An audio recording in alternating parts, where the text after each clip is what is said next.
Hello दोस्तों। आज कितने दिनों के बाद मैं अपना पढ़ाई स्टार्ट कर रही हूँ। तो फिर मैंने सोचा कि मैं अपनी पढ़ाई को कुछ नया वे से तैयार करूँ, जिससे मेरा रिवीजन भी हो और जो मेरे पास जो नॉलेज है मैं वो आप तक पहुँचा सकूँ। इससे क्या होगा, इससे मेरे भी माइंड में काफ़ी लंबे समय तक याद रहेगा कि जो मुझे नहीं आता है तो मैं उसे रिकॉल भी कर सकती हूँ, देख सकती हूँ। और प्लस जो बिगिनर है, जो पॉलिटी के बारे में कुछ नहीं जानते, यानी पॉलिटिकल साइंस के बारे में, किसी भी कॉम्पिटिटिव एग्ज़ाम के लिए जो पॉलिटिकल साइंस जो हमारा जो सब्जेक्ट होता है वो काफ़ी इम्पोर्टेंस रखता है। और जो बीपीएससी या यूपीएससी लेवल में जो एग्ज़ाम होता है सिविल सर्विसेज लाइन, तो बीपीएससी में हमारा क्या होता है, जो पॉलिटिकल साइंस होता है तो उसमें भारत की राज्य व्यवस्था में पूछता है। और सबसे ज़्यादा हम लोग फोकस करें तो भारतीय राज्य व्यवस्था में मेन हमें पढ़ना क्या रहता है, तो संविधान ही पढ़ना रहता है। और ये जो भारतीय राज्य व्यवस्था है वह पूरे संविधान पे ही टिका हुआ है, क्योंकि संविधान में ही वो सारे जो होता है तत्व दिए गए हैं और उसका हम प्रेजेंट में यूज करते हैं। और पास्ट में जो घटना घट चुका है उससे उस जो किसी संविधान के कुछ जो एलिमेंट है, तत्व, आर्टिकल जो भी है, उससे उस पर क्या इम्पैक्ट पड़ा और उसमें क्या संशोधन हुआ है, ये सब हमें कहाँ देखने को मिलता है, तो संविधान में ही देखने को मिलता है। तो अब हमारे मन में ये क्वेश्चन उठ रहा होगा कि भाई ये संविधान होता क्या है, क्योंकि बिगिनर को ये पता नहीं होगा, चाहे आपको पता भी होगा, लेकिन बताने के लिए मैं बता सकती हूँ क्योंकि हम शुरू से पढ़ रहे हैं। तो मैं ये चाहती हूँ कि मैं खुद सीख रही हूँ, मैं खुद एक एस्पिरेंट हूँ और मैं भी प्रिपरेशन कर रही हूँ सिविल सर्विसेज की एग्ज़ाम की। तो मैं चाहती हूँ कि आप भी जो मुझे पता है या आपको पता है तो हम क्या करें, शेयर करें। तो सबसे पहले हम लोग क्या पढ़ेंगे, लोग पॉलिटिकल साइंस। और पॉलिटिकल साइंस में हम लोग सबसे पहले फर्स्ट ऑफ ऑल पढ़ेंगे लोग संविधान के बारे में।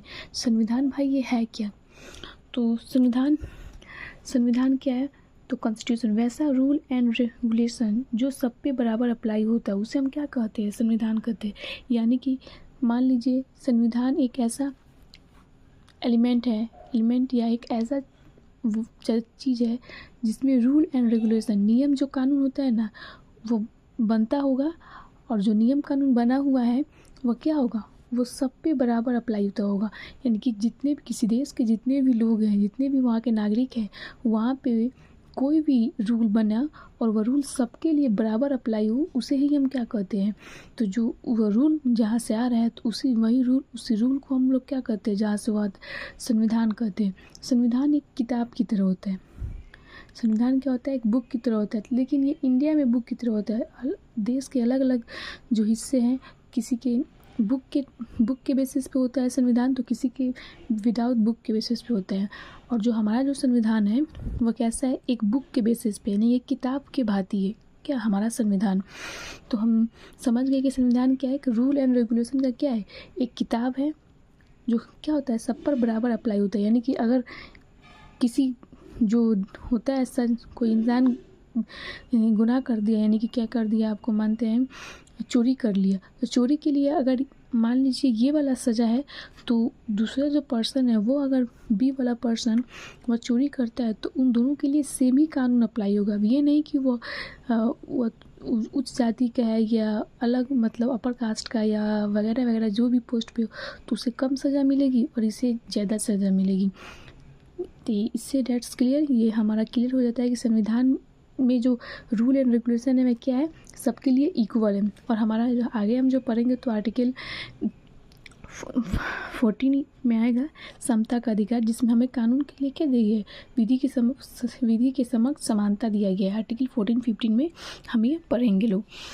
तो संविधान के बारे में हम लोगों ने जान गया। अब संविधान तो एक किताब की तरह है, पता हो गया। तो संविधान एक किताब की तरह है, तो उसमें जैसे किताब होता है, तो मैं कहाँ समझाऊँ, यहीं पे समझा देती हूँ आप लोग को। मान लीजिए कोई बुक होता है, तो ये बुक में क्या होता है, अलग अलग सेक्शन पाए जाते हैं। एज एग्जाम्पल एक बुक में 3 सेक्शन है, A, B, C। अब A सेक्शन में इतना चैप्टर होगा, B सेक्शन में इतना चैप्टर होगा, C सेक्शन में इतना चैप्टर होगा, एज एग्जाम्पल। अब उस चैप्टर में भी कुछ ना कुछ कोर होंगे, जो मेन जो एलिमेंट होते हैं वो हाईलाइट कर कर दिए होंगे, इसके भी दिए होंगे, इसके भी दिए होंगे। तो बुक एक है लेकिन उसको 3 कैटेगरी में बांटा गया, ABC सेक्शन में, उसके बाद फिर इसका अलग, इसका अलग, इसका अलग। इस तरह क्या हुआ, यानी कि एक ही बुक को अलग अलग डायमेंशन में क्या कर दिया गया, डिस्ट्रीब्यूट कर दिया गया। वैसे ही सेम हमारा संविधान है। जो हमारा संविधान है तो पहले ही हम जान चुके हैं कि हमारा संविधान एक बुक के भांति है, यानी कि एक किताब के भांति है। तो जाहिर सी बात है इस किताब में भी अलग अलग सेक्शन बनाए होंगे, अलग अलग चैप्टर बनाए होंगे, जिससे क्या होगा, हमें पढ़ने और समझने में आसानी होगी। और जो हमारे जो देश के गवर्नर है, जो शासन कर रहे हैं, उनके लिए भी हमारे जो संविधान निर्माताओं ने है, संविधान का डिज़ाइन ऐसा किया कि सब लेपा पोती नहीं है, वो सब क्या है, एक सेक्शन बाई सेक्शन है, जिससे समझ में भी आए, उस पर तर्क भी कर सके हम, और उसको फ्यूचर में उसका सही से इस्तेमाल भी कर सके। हमारे संविधान निर्माताओं ने वहीं तक नहीं सोचा बल्कि आगे तक भी सोचा, यानी कि जो आने वाले जनरेशन है उसमें कैसे ये संविधान काम करेगा, इस पर भी उन्होंने फोकस किया। तो संविधान, तो आगे हम संविधान के बारे में जानेंगे। संविधान क्या होता है ये हमारा पता चल गया। अब संविधान में भी अलग अलग सेक्शन बनाए होंगे, उसके बारे में।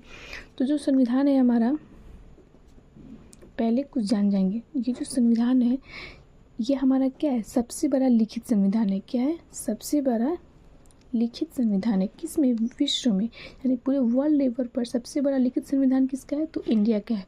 दूसरा, ये लिखित संविधान है ना, सबसे बड़े लोकतंत्र का, सबसे बड़े लोकतंत्र यानी डेमोक्रेसी, लोकतंत्र, डेमोक्रेसी। अब लोकतंत्र क्या होता है, ये लोकतंत्र होता है, और एक क्या होता है, राजतंत्र होता है। हम लोग हिस्ट्री में भी पढ़ चुके होंगे लोग, हम लोग, कि लोकतंत्र और राजतंत्र। तो एक होता है लोक राज, तंत्र लगाने की ज़रूरत नहीं है, मतलब वह समझने के लिए आप लगा सकते हैं। देखिए, लोकतंत्र और राजतंत्र। तो लोक मतलब क्या होता है, लोग, और राज मतलब राज। तो सिंपल सा एग्जांपल में समझिए, मतलब एक सीधा वे में, जिसमें लोग क्या करते हो, शासन करते हो, उसे हम क्या कहते हैं, लोकतंत्र। लोकतंत्र को गणतंत्र भी कहा जाता है, जनतंत्र भी कहा जाता है, दैट्स क्लियर। और राजतंत्र, जिसमें राजा शासन करता हो, कौन शासन करता हो, राजा शासन करता हो, तो उसे हम क्या कहते हैं, राजतंत्र। इन दोनों में एक और फर्क ये है कि ये जो लोग शासन करते हैं, इट मीन्स, यानी कि लोग अपने ग्रुप में से किसी एक पर्सन को चुन कर भेजते हैं उस पोस्ट तक, और वो पर्सन इन सारे लोगों के लिए क्या करता है, जो इनकी जो भी मतलब इच्छाएं होती है, जो भी मतलब इनकी मांग होती है, उनको पूरा करता है। तो देखा जाए तो इसमें जो गवर्नर जो है, जो शासन कर रहा है, गवर्न कर रहा है, वह लोगों के द्वारा किया जाए, जबकि इसमें लोग नहीं चुनते हैं। ये राजा बनता है, यानी कि वंशज पे बनता है। इसमें वंशज की कैटेगरी नहीं, वंशज मतलब कि यानी कि अगर मेरा बाप अगर किसी है, यानी राजा है, तो बेटा भी राजा बनेगा, वैसा प्रोसेस इसमें नहीं है। इसमें वैसा प्रोसेस देखने को मिलता है, राजतंत्र। तो आप लोगों को पता है कि भारत क्या है, लोकतंत्र हो गया, लोकतंत्र, भारत लोकतंत्र है, तो डेमोक्रेसी है। तो देखा जाए तो सबसे बड़ा लोकतंत्र हम लोग जो है, लोग भारतीय, हमारा लोकतंत्र क्या है, सबसे बड़ा लोकतंत्र है। तो इस सबसे बड़े लोकतंत्र का सबसे बड़ा लिखित संविधान हम ही लोगों का है। ये भी एक गर्व की बात है हमारे लोगों के लिए। तो इतना क्लियर हो गया। अब संविधान, अलग अलग सेक्शन इसमें पाया जाएगा, क्योंकि एक बुक के बेसिस पे है, तो ऑब्वियसली इसमें पाया जाएगा। अब देखिए गाइज, संविधान समझने के लिए इसमें पहले समझना, संविधान में क्या है, तो 22 भाग है। कितना भाग है, 22 भाग, 22 भाग है, और 12 अनुसूची है, 12 अनुसूची है। और हमारा ये तुम्हारा 22 भाग, 12 अनुसूची, और ये अनुच्छेद, अनुच्छेद हमारा 395 है। अभी हालांकि रिसेंटली 444 प्लस हो चुका है, 395 प्लस माना जाता है। तो देखिए, 3 सेक्शन, 22 भाग संविधान में होते हैं। अनुसूची कितनी होती है, 12 होती है, और अनुच्छेद 395 प्लस होता है। अब 22 भाग में क्या क्या है, उसके अलग अलग उसमें भी रूप है, इसमें भी अलग अलग प्रावधान दिया गया है, इसमें भी अलग अलग प्रावधान दिया गया है। तो 22 भाग, तो सबसे पहले ये संविधान जो है, ये संविधान बन गया तो संविधान में कुछ भाग है, तो उस भाग में दिया गया है, अलग अलग तत्वों को दिया गया है कि क्या क्या पॉइंट होता है, क्या क्या नहीं, उसके बारे में। तो आज हम संविधान के बारे में जानेंगे, संविधान के भाग, अनुसूची, अनुच्छेद के बारे में। लेकिन इसके पूरे इति को डीप से हमने नहीं पढ़ा है, तो आज हम अनुसूची को याद करेंगे। 12 अनुसूची है, आज उसे हमें कैसे भी एट एनी हाउ मुझे भी याद करना है, आप लोगों को भी याद करना है। हालांकि मुझे याद है, लेकिन मुझे रिवीजन भी हो जाएगा और आप लोगों को याद भी हो जाएगा। ओके, तो चलिए याद किया जाए। यह संविधान की अनुसूचियाँ। तो सबसे पहले कितनी अनुसूची है? 12 अनुसूची है। भारतीय संविधान में अनुसूची की संख्या कितनी है? तो 12 है। पहले में क्या है? राज्यों का संघ, यानी कि भारत राज्यों का संघ है। एक क्या है? यूनियन है। अब यूनियन, यहाँ पे एक टॉपिक आता है, क्योंकि पॉलिटी में यूनियन, फेडरेशन और कॉन्फेडरेशन, ये 3 पढ़ने को मिलता है। फेडरेशन, यूनियन, कॉन्फेडरेशन, ये 3 उसे समझ लेते हैं। कॉन्फेडरेशन क्या होता है? यानी कि इसमें 2 या 2 से अधिक देश मिलकर बनता हो, उस जो संगठन को क्या कहेंगे? कॉन्फेडरेशन कहेंगे। ये आसानी से टूट सकता है, यानी कि जो देश मिलकर एक बड़ा देश बनाए हुए हैं वो आसानी से टूट भी सकता है। जैसे इसका एग्जांपल यूएसएसआर 1991 में टूट गया 15 देशों में। फेडरेशन में क्या होता है? कुछ देश मिलकर अपना देश बनाते हैं, लेकिन ये समझौते पे होता है, ये लंबे समय तक चलता है, लेकिन इसके भी टूटने की चांसेस है। बट यूनियन के टूटने के चांसेस नहीं है। यूनियन कभी नहीं टूट सकता, अलग नहीं हो सकता। तो हमारा भारत क्या है? संघ है, ना ही वो कॉन्फेडरेशन है, ना ही फेडरेशन है, ना ही वो है क्या है? यूनियन, यानी भारत राज्यों का संघ है। अब भारत अनुसूची में क्या कहा गया है? राज्यों का संघ, यानी कि भारत क्या है? यूनियन है। इसमें 28 राज्य है और 8 केंद्र शासित प्रदेश है, यानी यूनियन टेरिटोरीज है। उसके बाद अनुसूची 2 में क्या कहा गया? अनुसूची को इंग्लिश में शेड्यूल कहता है, शेड्यूल 2। तो अनुसूची 2 में क्या कहा गया? वेतन भत्ता। वेतन भत्ता इट मीन्स, यानी कि हमारे देश में जितने भी मंत्री, प्रधानमंत्री, राष्ट्रपति, कैग, उसके बाद आपके CGI, जितने भी सरकारी गवर्नमेंट पोस्ट पे रहते हैं और जो देश को चलाते हैं, उन सबको कुछ ना कुछ सैलरी मिलता है कि नहीं मिलता है? तो वो सारे सैलरी की बात किस में कही गई है? तो ये अनुसूची 2 में क्या गया? वेतन भत्ता। उसके बाद अनुसूची 3 में क्या गया? शपथ ग्रहण, यानी कि जो मंत्री होते हैं और जो भी होते हैं भारत के, जो शासन करते हैं, चाहे वो कंट्रीब्यूट करते हैं देश के किसी भी छोटे हिस्से में, लेकिन वो एज अ मिनिस्टर के रूप में या उन्हें कोई नियुक्त किया गया है, तो उन्हें सबसे पहले शपथ दिलाया जाता है। तो वेतन के बाद उनके किस चीज़ के बारे में जिक्र किया गया है? तो अनुसूची 3 में शपथ के बारे में जिक्र किया गया है। अनुसूची 4 में राज्यसभा, यानी कि राज्यसभा में सीटों का आवंटन। अब राज्यसभा होता क्या है? तो संसद होता है। हमारे देश में जो नियम कानून बनता है वह कहाँ से बनता है? संसद से बनता है। संसद के 3 हिस्से होते हैं, एक होता है लोकसभा, राज्यसभा और राष्ट्रपति। ये सब आगे पढ़ेंगे हम लोग। राष्ट्रपति, तो लोकसभा, राज्यसभा, तो यही जो राज्यसभा में सीटों का आवंटन, ये अनुसूची कितने में कहा गया? तो अनुसूची 4 में कहा गया। अनुसूची 5 में SC/ST, अनुसूची 5 में SC/ST मतलब schedule caste and schedule tribes, यानी अनुसूचित जाति और अनुसूचित जनजाति, इन लोगों के लिए क्या दिया गया? विशेष प्रावधान दिया गया।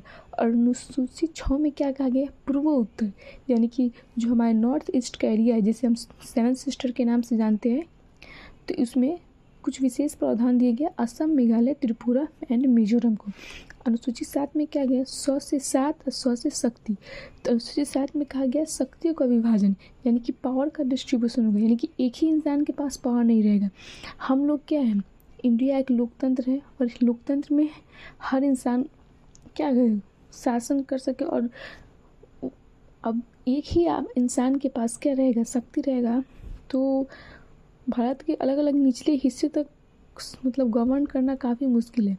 तो यानी कि यहाँ पे पावर को क्या कर देगा? सेंट्रलाइज से डिसेंट्रलाइज कर देगा, यानी कि किसी एक के हाथ से अनेकों के हाथ में कर दिया गया, डिसेंट्रलाइज। तो अब इसी पावर को 3 नहीं होता है, 3 पार्ट में इसको डिस्ट्रीब्यूट किया गया। पहला पार्ट है संघ सूची, राज्य सूची, समवर्ती सूची। संघ सूची जो सेंट्रल लेवल पे आता है, राज्य सूची जो स्टेट लेवल पे आता है, समवर्ती सूची तो दोनों के लेवल में आता है, यानी कि जिसमें संघ सूची भी शामिल हो, राज्य सूची भी शामिल हो, उसे हम क्या कहते हैं, समवर्ती सूची कहते हैं। तो संघ सूची में कितने विषय हैं, तो 100, और राज्य सूची में कितने हैं, 61 है। समवर्ती सूची में ये जो है समवर्ती सूची, उसमें 52 विषय है। पहले हालांकि समवर्ती सूची में 47 था और राज्य सूची में 66 थे। अवशिष्ट सूची क्या होता है, तो अवशिष्ट सूची वो होता है जिसपे सरकार मतलब कानून बनाने का अधिकार किससे होता है, तो केंद्र सरकार को होता है। और अवशिष्ट सूची में ही जितने ऑनलाइन के सामान वामान होते हैं, क्योंकि अभी जितने डिजिटलाइजेशन हो रहा है फ़ोन पे, ये सब किस में जाएगा, अवशिष्ट सूची में। अब आते हैं अनुसूची 8 में। अनुसूची यहाँ पे बताया गया है शक्ति, यानी शक्ति या तो केंद्र के पास होगा, नहीं तो राज्य के पास होगा। यही दो सरकार देखा जाए तो राज्य और केंद्र, यही दो जगह सरकार चलती है। तो इसी जो शक्ति को क्या किया गया, विकेंद्रीकरण कर दिया गया, यानी कि पावर को डिसेंट्रलाइज कर दिया गया। किस लिए, तो लोकल रूलर्स के लिए, यानी कि जो हमारे जो स्थानीय जो शासन हो सके। अब इसके अनुसूची 8 में हमने लैंग्वेज यानी कि भाषाओं का बारे में पढ़ना है। तो जो भी हम लोग भारत में भाषा इतनी तरह तरह के बोलते हैं, उन भाषाओं का जिक्र किस में किया गया है, तो उन भाषाओं का जिक्र अनुसूची 8 में किया गया है। पहले 14 भाषा हुआ करते थे, लेकिन वर्तमान में 22 भाषा हो गए। अनुसूची 9 में क्या कहा गया है, तो भूमि सुधार जो था, इसे पहला संविधान संशोधन कितना 1951 में लाया गया, भूमि सुधार अधिनियम। उसके बाद अनुसूची 10 में क्या है, दल बदल कानून को लाया गया, 52वां संविधान संशोधन 1985 में। अनुसूची 11 में क्या है, तो पंचायती राज इट मीन्स जो ग्रामीण लेवल पे नहीं होता है, उससे पंचायती राज कहते। 33वां संविधान संशोधन 1993 में है। 12वीं में क्या है, तो नगर पालिका, यानी कि जो स्थानीय जो होता है शासन के लिए क्या है, नगर पालिका है। 74वां संविधान संशोधन 1992-93 में लाया गया। तो हम लोगों ने आज क्या पढ़ा, राज्यों के संघ, अनुसूची पढ़ा और संविधान के बारे में पढ़ा। अब जल्दी से 5 से 8 मिनट में इसको हम लोग रिवाइज करेंगे। सॉरी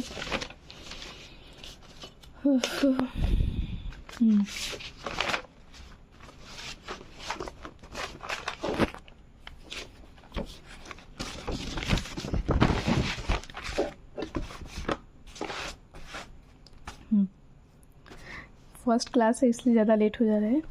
तो हम लोगों ने सबसे पहले संविधान पढ़ा।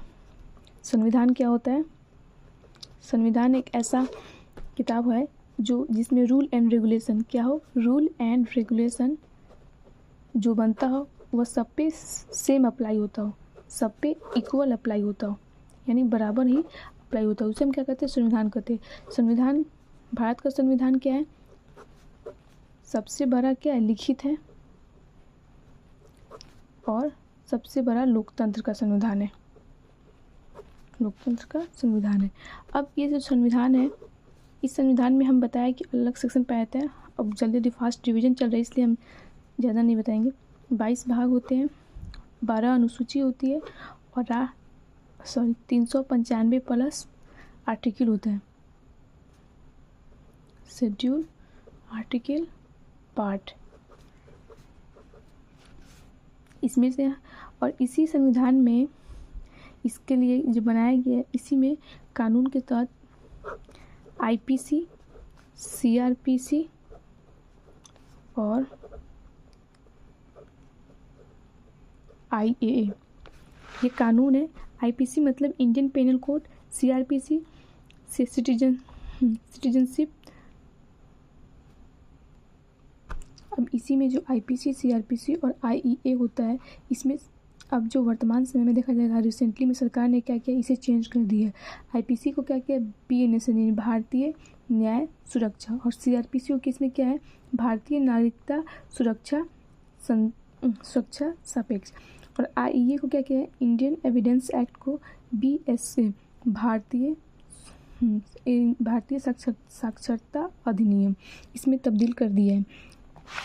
क्योंकि ये जो तीनों थे ना, ये सब धाराएं अंग्रेज़ों के समय अंग्रेज़ों द्वारा लाया गया था और इसे हमारे गृह मंत्रालय के द्वारा, मिनिस्टर के द्वारा इसे जुलाई 2024 से इसे क्या इम्प्लीमेंट कर दिया गया और ये लागू हो गया। अब आईपीसी नहीं रहा। ये हो गया हम लोगों ने। तो 12 क्या पर है, अनुसूची पर है। अब इस 12 अनुसूची को हम रिवीजन करेंगे।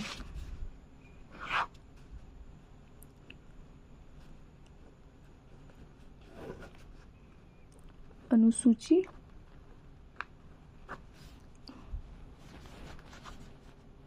पहले यहाँ पे इसको 4 पढ़ेंगे, ये क्या नहीं हट रहा है। अनुसूची 1 में क्या पढ़ा है हम लोगों ने, राज्यों का संघ, राज्य यूटी, ये राज्य हमारा 28, यूटी हमारा क्या है 8। अनुसूची 2 में वेतन भत्ता, जितने भी मंत्री है। अनुसूची 3 में शपथ, जो मंत्री जो भी है लोग उनके शपथ के बारे में।